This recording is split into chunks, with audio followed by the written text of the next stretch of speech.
paprastas, toks, paskui, intuityvus valgymas, bet, na, sveikas protas irgi tikrai turi būti, nes, na, ne visų intuityvus valgymas yra pagristas sveika mityba.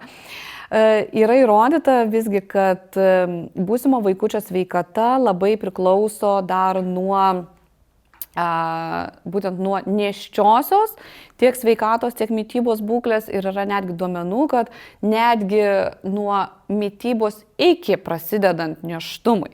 Tai, žodžiu, iš mamos vaikas gauna labai labai daug dėl to, kad nuo mitybos iš principo prasideda visa mūsų sveika gyvensena, mūsų mikrobiota, jos įvairovė, o tai jau lemia nėščiosios ir vaikučio sveikatą ateityje. Tai vis tiek ta sveika mityba, jinai turi būti, sveikos mitybos piramidė galioja visiems, ir nėštukiams, ir vaikams, ir bet kuriam kitam žmogui.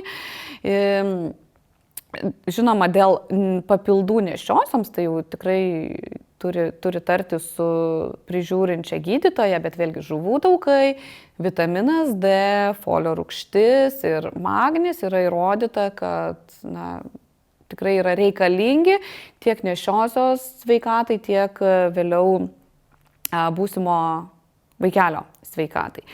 Tai, sakau, tos lengvos nuodėmės jos tikrai gali būti, saldumynai, kažkoks nesveikas maistas, bet vėlgi tai turi būti daugiau išimtis negu taisyklė.